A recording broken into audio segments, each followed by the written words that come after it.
और एक बड़ी खबर का करते हैं। कानपुर हिंसा का सीसीटीवी फुटेज जो है वो सामने आया है। फुटेज में उपद्रवी दंगा करते हुए नजर आ रहे हैं। कल कानपुर में जुमे के ठीक बाद हिंसा हुई थी, पत्थरबाजी की गई थी और उसी पत्थरबाजी का जो सीसीटीवी फुटेज है, देखिए कानपुर हिंसा का वो सामने आया। ये देखिए, ये वो तस्वीरें हैं, ये वो सीसीटीवी फुटेज है जो निकलकर सामने आया है। किस तरह से पत्थरबाजी यहां पर की जा रही है, भीड़ किस तरह से उग्र होती हुई नजर आई, वो इन तस्वीरों में स्पष्ट हो रहा है। टाइम्स नाउ नवभारत पर एक्सक्लूसिव तस्वीरें यहां पर आप देख पा रहे हैं। कल जुमे की नमाज के ठीक बाद पत्थरबाजी जो है, देखिए वो यहां पर शुरू कर दी गई थी। 4 घंटों तक बवाल वहां पर खड़ा कर दिया गया। गलियों के अंदर घुसकर ये लोग जो हैं पत्थरबाजी आम लोगों पर भी कर रहे थे। कई लोगों को हिरासत में लिया गया है। गिरफ्तारियां यहां पर पुलिस की ओर से की गई हैं। ये तस्वीरें इसी बीच ये बताती हैं कि क्या माहौल कानपुर में कल इस वक्त रहा था। जुमे की नमाज होती है और उसके बाद ये फुटेज सामने भी देखिए आया है। पथराव जिसमें उपद्रवी जो हैं वो करते हुए नजर आ रहे हैं। ये समझ में आता है कि कैसे पत्थर जो है वो इकट्ठे किए जा रहे थे। पत्थरों का इस्तेमाल करते हुए जो दुकानें थी उनको निशाने पर लिया गया। सामने जो लोग थे, दूसरा पक्ष जो था, उस पर लगातार पत्थरबाजी यहाँ पर की गई। ये तस्वीरें कानपुर हिंसा की, ये सबसे नया वीडियो है जो आपके सामने आपकी टेलीविजन स्क्रीन पर आप यहाँ पर देख पा रहे हैं। किस तरह से पूरी की पूरी क्या तैयारी की गई थी पहले से। सवाल इस बात को लेकर जरूर उठ रहा है कि कानपुर साजिश जो रची गई है वो कैसे रची गई। गलियों से भीड़ जो है वो निकलती हुई सामने आ गई। भीड़ की ओर से पथराव शुरू कर दिया जाता है। 100 से ज्यादा दंगाई थे। आप देखिए, ये थोड़ा सा एरिया है जो इस सीसीटीवी फुटेज में आप देख पा रहे हैं, जहां पर कितनी संख्या में लोग आपको दिख रहे हैं। और इससे ज्यादा पूरा का पूरा जो वहां का इलाका था, वहां पर करीब करीब 100 से ज्यादा उपद्रवी मौजूद थे। बताया यह जा रहा है कि 36 ऐसे आरोपी हैं जिनकी पहचान कर ली गई है और सीधे तौर पर मुख्यमंत्री योगी आदित्यनाथ की ओर से ये निर्देश दिए गए हैं, सख्त से सख्त कार्रवाई की जानी चाहिए। बाकायदा बैठक भी देखिए बुलाई गई थी और इस बैठक में तमाम निर्देश दिए गए हैं कि सख्ती से निपटा जाना चाहिए उपद्रवियों से। हिंसा की जो ये साजिश की गई है वो बेनकाब होनी चाहिए। कौन इसके पीछे थे वो लोग सामने आने चाहिए। खुलासा एक के बाद एक हो रहा है। देखिए, भीड़ जो है वो अचानक से आ जाती है। गलियों से एक के बाद एक लोग जो है वो बाहर निकलना शुरू हो जाते हैं, पथराव शुरू कर देते हैं। क्या पत्थरों का इंतजाम कर दिया गया था? ये बहुत सारे सवाल है। देखिए, जांच जब आगे बढ़ेगी तो ये सारी चीजें स्पष्ट हो जाएंगी कि आखिर ये स्थिति बनी तो बनी कैसे। क्या जुमे की नमाज से पहले ये सारी तैयारियां कर ली गई थी? क्या प्री प्लानिंग थी पूरी तरह से ये पत्थरबाजी करने की? ये सीसीटीवी फुटेज यहां पर हम आपको दिखा रहे हैं। उपद्रवी इसमें कैसे दंगा करते हुए नजर आते हैं उसकी तस्वीरें हम आपको दिखा रहे हैं।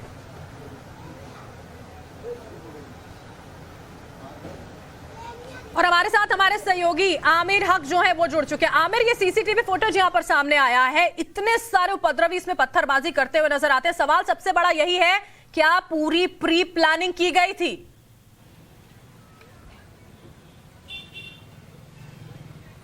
जी बिल्कुल, देखिए खास बात यह है कि जिस तरह से सीसीटीवी फुटेज में ये दिखाई दे रहा है कि दंगाई जो आए हैं, और ये ठीक मेरे पीछे का इलाका है, पुलिस चौकी अगर आपको तस्वीरों में दिखाई दे रही होगी, उस तरफ से आए हैं।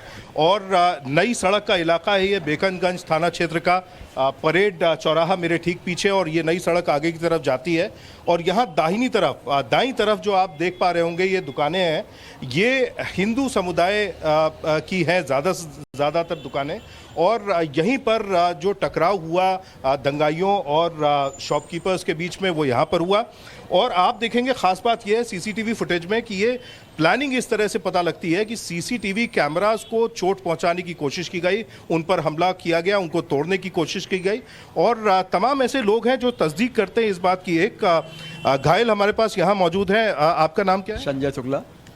शुक्ला जी, ये बताएं कि क्या हुआ था, हमको एक बार ब्रीफ में बताएं, और आपको ये चोट कैसे लगी? ये दुकानें बंद करा, नमाज के बाद इन लोगों ने दुकानें बंद करानी यहाँ की चाहिए, समझे ना। तो यहाँ के लोगों ने कहा हमें कोई सूचना नहीं, हम दुकान नहीं बंद करेंगे। बस इन लोगों ने मारपीट चालू कर दिया। ये यानी ये पूरी क्या नाम वो था इनका प्लानिंग। आपको पता लगता है प्लानिंग? हाँ, पूरी षड्यंत्र पहले से रचा गया था, क्योंकि सीसीटीवी फुटेज में सीसीटीवी कैमरास तोड़ते हुए नजर आ रहे थे। और हाँ, और ये मस्जिद से निकल के आए सब लोग, ये वाली मस्जिद से, और ये यतीम खाने से आए, चारों तरफ से ये लोग आए। हम लोग को पूरा विश्वास ही नहीं था। ये भी खाते में घुस रहता है, खाते में घुस जाते तो हमारा खाता खाली हो जाता कल।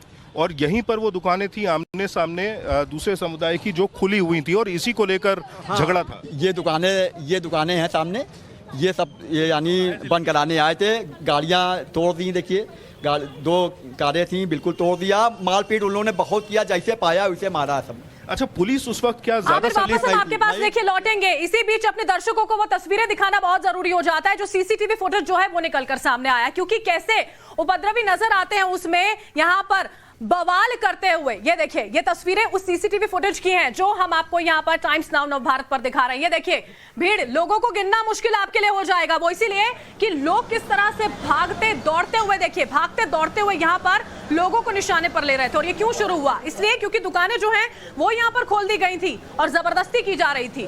जबरन लोगों से ये कहा जा रहा था कि जितनी दुकानें वहां पर खुली हुई हैं उनको बंद कर दिया जाए। कैसे कई दिनों से क्या सोची समझी साजिश के तहत ये सब करने की कोशिश की गई थी। और जिस तरह से हम देखिए पहले जिक्र कर रहे थे, ये पूरा का पूरा इलाका आप देख पा रहे हैं, भीड़ भागती दौड़ती नजर आती है। पत्थरबाजी यहां पर की जा रही थी। पहले के जो पूरा माहौल वहां पर था उसको पूरी तरह से बिगाड़ दिया गया था। पुलिस वहां पर पहुंचती है, जाहिर तौर पर जब इस तरह की स्थिति थी तो पुलिस को बल प्रयोग करना पड़ा और उसके बाद ये अराजक तत्व जो है वो और ज्यादा उग्र हो जाते हैं। आप समझिए, जरा स्थिति समझने की कोशिश कीजिए। आप पहले से ही अगर पूरी प्लानिंग के साथ वहां पर पहुंचे थे तो उसके बाद और ज्यादा उग्र इसलिए हो गए क्योंकि पुलिस ने वहां पर उनको रोकने के प्रयास किए थे।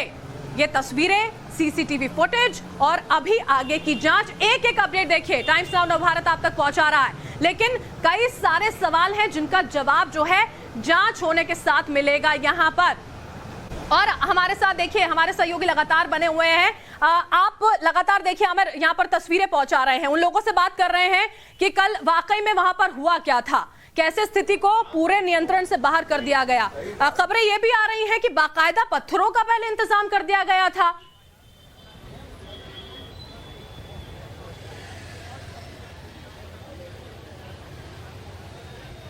मेरी आवाज अगर आप तक पहुंच पा रही हो, चले फिर से हम संपर्क यहां पर करने की कोशिश करेंगे। जी, एक बार अपना सवाल दोहराएं। जी, मैं ये समझना चाह रही हूं, देखिए हमारे दर्शकों को ये समझाना बहुत जरूरी है कि अगर वाकई में पहले ये साजिश रच दी गई थी, अभी खबरें ये भी आ रही हैं कि बाकायदा पत्थर पहले से ही पहुंचा दिए गए थे ताकि इस पूरी की पूरी घटना को अंजाम दिया जा सके। देखिए, पुलिस ने अभी इस बात की तस्दीक जरूर नहीं की है, लेकिन तस्वीरों में अगर आप गौर से देखेंगे तो आपको दिखाई देगा कि ठेले पर पत्थर ले जाए जा रहे हैं और उनको इस्तेमाल कर रही है वो भीड़, वो मॉब जो कि लगातार स्टोन पेल्टिंग कर रही है।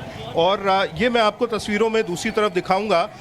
ये एरिया डोमिनेशन एक्सरसाइज चल रही है इस वक्त पुलिस की, जहां तमाम पुलिस के आला अफसर एक साथ एक कॉन्वॉय में चल रहे हैं। पीछे ये लगभग 2 दर्जन मोटर बाइक्स हैं जिस पर पुलिस वाले हैं और ये सुबह से हम देख रहे हैं कि ये लगातार ये एक्सरसाइज चल रही है और इसीलिए चल रही है ताकि लोगों को ये भरोसा दिलाया जा सके कि पुलिस उनके साथ खड़ी हुई है, यहाँ पर सुरक्षा व्यवस्था की कमी नहीं है और साथ ही साथ दंगाइयों के मन में डर पैदा किया जा सके कि वो किसी भी तरह से कानून को अपने हाथ में लेने की कोशिश ना करें, क्योंकि पर्याप्त संख्या में पुलिस यहाँ पर मौजूद है।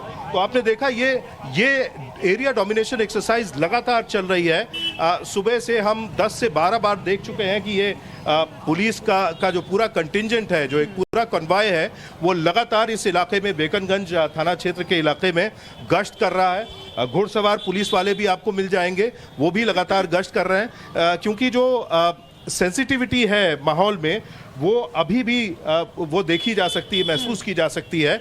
और ख़ास तौर से जैसा मैंने पहले कहा कि राष्ट्रपति का दौरा है आज कानपुर शहर में, कल वो कानपुर देहात में थे, आज कानपुर शहर में उनका एक कार्यक्रम है और इसलिए पुलिस और प्रशासन पूरी तरह से सजग है कि कोई भी वारदात अब ना होने पाए।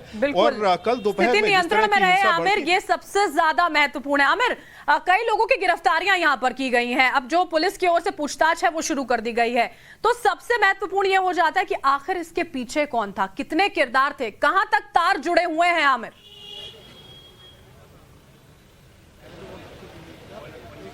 देखिए, अभी बहुत शुरुआती जांच पुलिस कर रही है। प्राथमिकता इस बात को लेकर थी कि इलाके में शांति व्यवस्था कायम की जा सके। वीवीआईपीज़ का जो विजिट है उसको देखा जाए कि वो शांतिपूर्वक पूरा हो जाए, और साथ ही साथ पैरेलली जांच चल रही है पुलिस की। अभी तक हमको एफआईआर लिखे जाने के संकेत नहीं मिले पुलिस से। एक बार एफआईआर लिखी जाएगी तो उसकी तहरीर पढ़कर इस बात का अंदाजा होगा कि दरअसल प्रथम दृष्टया पुलिस को क्या मालूम पड़ता है, किन लोगों के शामिल होने के संकेत मिल रहे हैं। और उसके बाद बिल्कुल ये बात सही है कि बड़े स्तर पे जो षड्यंत्र नजर आ रहा है उसको परत दर परत पुलिस उसको निकालेगी, और उसके बाद तमाम वो लोग जो इस षड्यंत्र में शामिल होंगे उनको आरोपी बनाया जाएगा और उनके खिलाफ सख्त एक्शन लिया जाएगा। बिल्कुल आमिर, और इसी बात का जिक्र खुद मुख्यमंत्री योगी आदित्यनाथ की ओर से भी किया गया है कि सख्त से सख्त एक्शन यहां पर लिया जाना चाहिए, कार्रवाई होनी चाहिए इन उपद्रवियों के खिलाफ, ताकि एक नजीर जाहिर तौर पर पेश हो।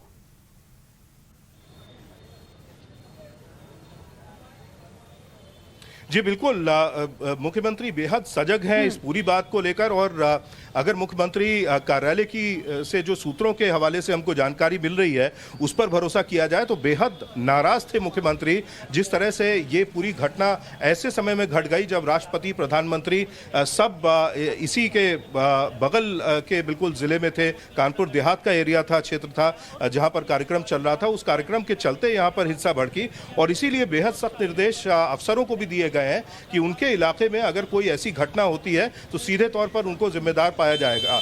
और साथ ही साथ जिस तरह से पुलिस से हमको संकेत मिल रहे हैं कि एनएसए इन्वोक किया जाएगा, राष्ट्रीय सुरक्षा कानून, साथ ही साथ गैंगस्टर एक्ट, और उसके अलावा उनकी संपत्तियों की कुर्की जब्ती और उनको गिराने की कार्रवाई भी की जाएगी ऐसे आरोपी जो षड्यंत्र में शामिल पाए जाते हैं। तो जाहिर सी बात है, जिसको कहते हैं no stone left unturned, police किसी भी तरह से नहीं कोई भी ऐसा कार्य छोड़ना चाहती है, कोई भी ऐसा हथकंडा नहीं छोड़ना चाहती है जिससे दंगाइयों तक ये संदेश पहुंचे कि बेहद सख्त कार्रवाई उन सब लोगों के खिलाफ होगी जो किसी भी तरह से हिंसा में शामिल होंगे या उसके षड्यंत्र में शामिल होंगे। बिल्कुल आमिर, ये बात एकदम पूरी तरह से स्पष्ट कर दी गई है कि कहीं पर कोई कमी नहीं छोड़ी जाएगी।